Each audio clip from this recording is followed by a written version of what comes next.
I'm here with Minnesota Department of Natural Resources Conservation Officer Hudson Ledeen.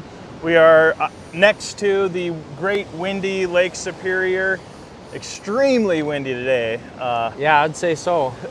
Right. And we've sacrificed, we know it's a bit shadowy and dark in the shot, but we wanted you to be able to see the lake today while we're talking about fishing. Started the fishing season in the boundary waters and around Minnesota.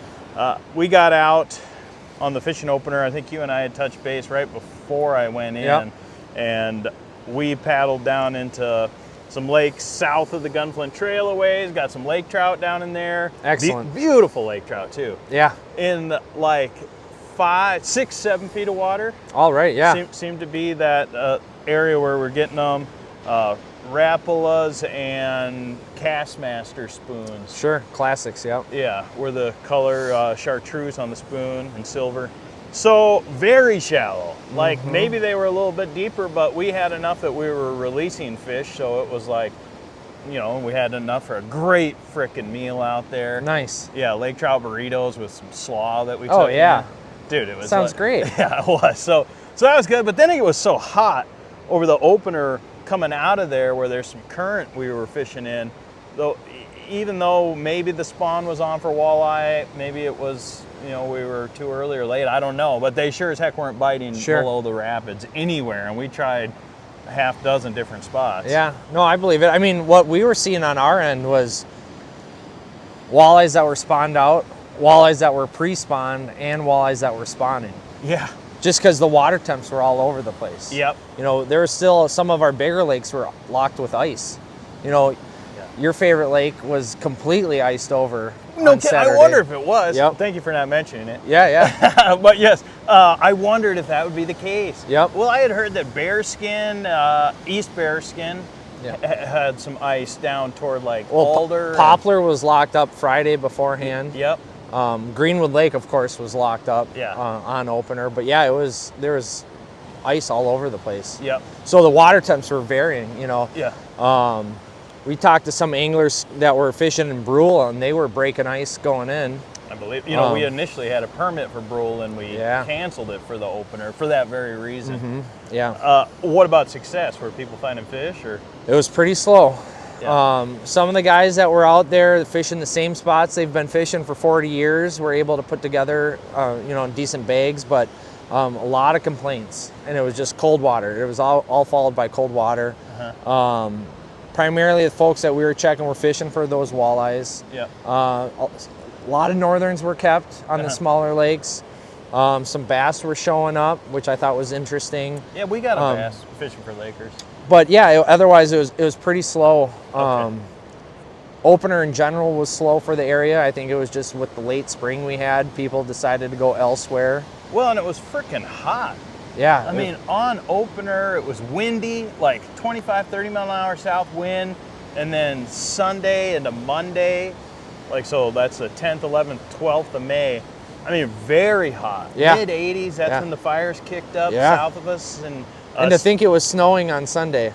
Right. So we went into that. So we had that like heat blast over the opener. Sounds like it impacted walleye fishing. It certainly did for us. Yeah, we got those Lakers. Very fortunate and happy with that. But that turned off then on our way out, as I was describing. However, went back like Wednesday, Thursday of what's now last week. So that's like probably the 13th, 14th, 15th in that range. Yeah. And did really well on walleye in the evening only. Like Sure. I went out once during the day on one of those, nothing. But I could feel like, I think it's going to happen here. I just need to give it some time. I ended up leaving the Gunflint for a while, came back to that exact same lake, exact same spot where I was like 5 hours earlier, and hammered them. Limited out in 20 minutes. Wow, yeah, that's hot fishing right there. Yeah, and not to, you know, there's nothing vulgar about the reproductive life cycle of a fish, but they were all males and there was white stuff shooting out of them. Looking everywhere, yeah. So that was still on that lake, you know, in the spawn, obviously. You know. But it was just gangbusters, just on a leech and a jig. Yeah. I put it under a slip bobber to keep it off the bottom. Yep. It was still pretty windy, but nothing scientific about it at all. Sure. But classic though. But just hammered, Yep. you know. Yeah, that's you know, speaking of the bite, it has heated up over the week. Like we have seen that where I don't know if people are just putting in more time. So if they're up here for a 4-day trip and, you know, putting the puzzle pieces together and that they're putting it on, or the bite's just turning on. And very well could be. I mean, it's that we're going into Memorial Weekend, and it seems like this and the next 3 weeks, 4 weeks are going to be the best fishing we're going to see all open water season. Yeah, right, exactly. It's an incredible time, and it does coincide with when the bugs pop usually. Yeah. I was in Ely this weekend. I at one of the outfitters there at the Fernberg and on Moose, and got out of the rig, and just my eyes swarmed by black flies, like just getting in my glasses, you know, just like, oh, is the owner here? So it's like, yeah, it's coming. But I didn't, you know, when you're out there with a head net, you can get through, because as you're saying, it's the best fishing. It's coming, you know. Yeah, no, the black flies were out. I was down working on the Brimson Fire Complex, and everyone down there was battling bugs. So all those firefighters, cutting line and everything, black flies were everywhere. But no mosquitoes. And now up here, you know, you go and check out the moose ponds and such, and you can see the larva, and it's like, it's coming. The mosquitoes are coming, but so is the hot fishing. So it is what it is. You know? What when you were down at the fire, were those guys and men and women from out of state that were on the blaze, that had they experienced black flies? Everyone I was running into were from northeastern Minnesota. So you had, you know, firefighters from Hibbing, from Cherry, you know, all over the range, and then you had firefighters from the North Shore, Two Harbors, stuff like that.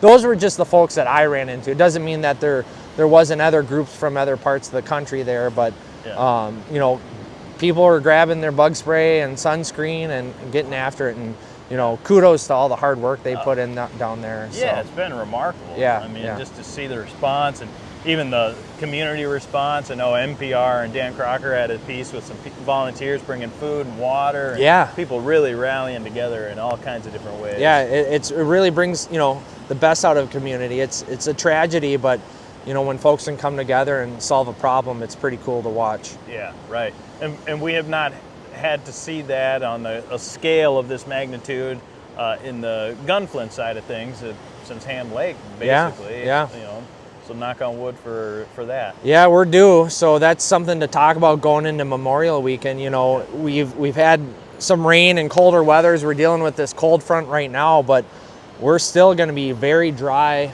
out there in the woods, and with high winds and stuff like that, people, you know, it comes down to the people making sure that their fires are put out when they're unattended, and if they are going, they're attending to their campfires, because it's just one mistake and it could happen to anyone. And then we're ablaze, because, you know, with all the spruce budworm and all the dead balsam trees everywhere, it's a tinderbox out there. So that's one of the things that, you know, when I'm talking to people that are coming up to the region, and like, you know, and they're like, well, anything we should look out for, it's like, if you're going to have a fire, which is great, you know, who doesn't like cooking fish over a fire, but you just have to be very careful when you're taking care of that, because we are overdue, you know, and you don't want to think of doom and gloom, but you have to be prepared for the worst. For sure. I mean, as you're saying, it's really dry out in the woods, in the boundary waters in particular, but it's also going to be like 35 degrees Friday, Saturday, Sunday night of Memorial Day weekend. So that fire, if a ban isn't in place, let's say, is going to feel good. I mean, kind of make the experience a little bit richer. But you got to be so mindful of it. You know, soaking that thing. I know when we were out over opener, we were putting all kinds of water on that thing at the end of the night. You know, and we cooked over it, so it's like you need it. Quetico does have a fire ban on right now, but not BWCA yet. You know, we're talking on Tuesday, heading into Memorial Day, so we'll see how it shakes out. But yeah, that's a huge thing to keep in mind, and also the cold water that you're talking about. It's this time of year. I mean, all year round we need to watch our safety when it comes to playing out on the water. But I mean, we're looking at water temps that are 50 to 60 degrees, you know, at best. Hyperthermia is a real thing. I think we've touched base on it before, especially in the boundary waters. You have to be prepared for self-rescue when something bad happens. And that starts with wearing your life jacket. I mean, it's nice when it's a little chilly out and you put it on and you don't think about it, but when it's hot, like over opener, you still got to be wearing that because that water is cold. And if you don't have that life jacket on, your odds of success for self-rescue are just diminished. Yeah. So don't just have it tucked under your seat. Don't have it in your pack. Don't be sitting on it. Just wear it. Get in the practice of wearing it.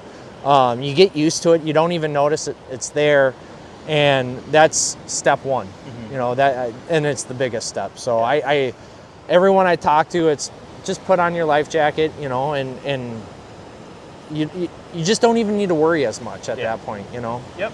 All right. Well, you said you were out over opener. Not looking for names here, but everybody behaving, or how? Everyone did great. Okay. You know, it's one of those things where with fishing opener, it's a lot of the folks' first time going out on the water. So you typically see people forgetting, you know, a Type 4 throwable when required, or registration on a boat that expired over the winter that they didn't get taken care of.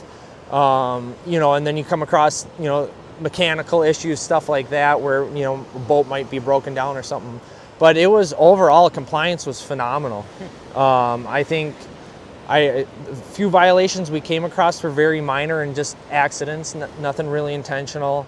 You know, there's always folks out there that are doing things they shouldn't be doing, and we come across that, but you know, nothing that's going to make the headlines of the paper right now. Yeah. Okay. All right. Good to hear. Well, renew your tags on your canoe if you're heading into the boundary waters. That's one thing. Get your fishing license. Get a trout stamp if you're going to be fishing for trout. All those things, and definitely be safe. I mean, it's been so windy for a stretch of time, but it looks like that's going to calm down here moving into the weekend, which would be nice. Speaking of like the cold and stuff, shout out to Northern Goods for hooking me up with this coat for the shoot. It's a nice jacket. Yeah, we were trying to do something up on the rooftop. It was so windy. I mean, but hey, this view is not so bad, and just hope everybody has a safe Memorial Day weekend, and appreciate your time talking with Hudson Ledeen, Conservation Officer for the Minnesota Department of Natural Resources. Thank you so much, Hudson. Yeah, thanks for having me. Yeah, be safe out there, everyone.